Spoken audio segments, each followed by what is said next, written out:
This is my second attempt at making Pignoli cookies, and I am determined that I'm going to figure this recipe out.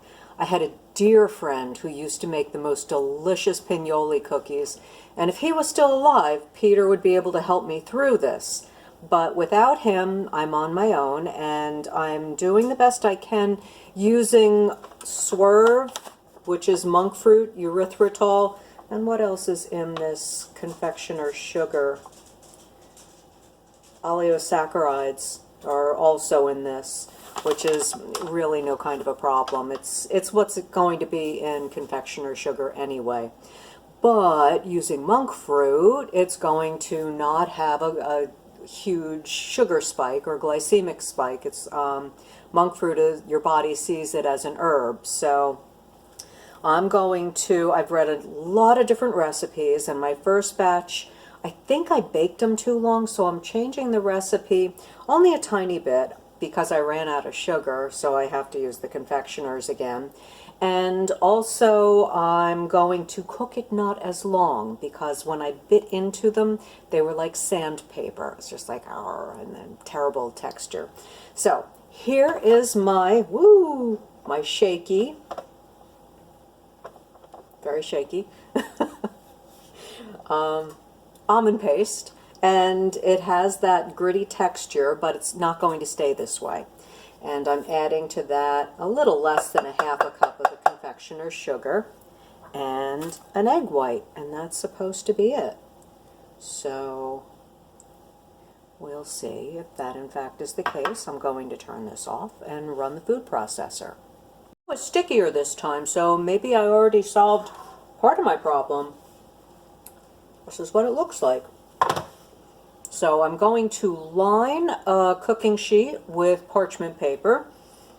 I'm going to roll the pignolis, roll the dough in pignoli nuts, and I'll be back in a few minutes. So I used this little scoop that my mother gave me because I think she thinks my cookies are misshapen blobs, and kind of they are.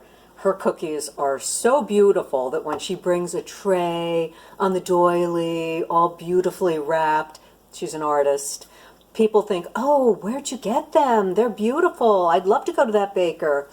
It's her. I, on the other hand, make healthy cookies, but they're not always beautiful.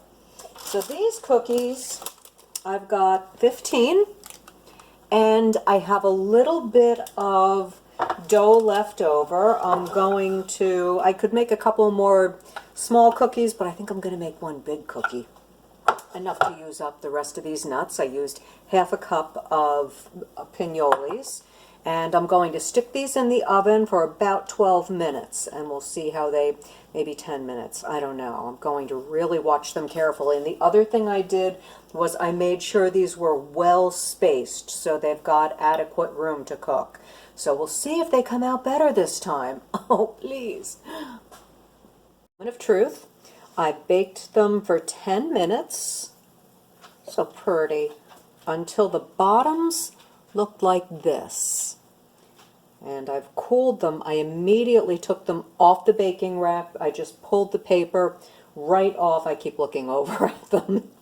The last time I made them, I sprinkled them with powdered sugar because it looks so pretty, but to me it was just a little too sweet. So let's see.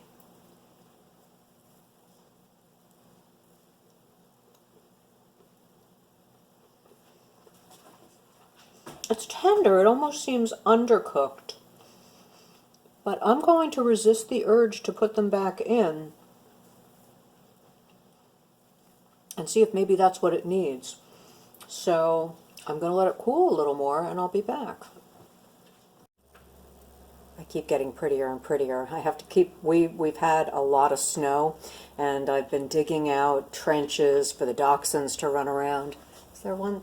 That's Bugsy behind me. He needs the trenches too. He's like a bandy-legged dingo. Here come the dachshunds.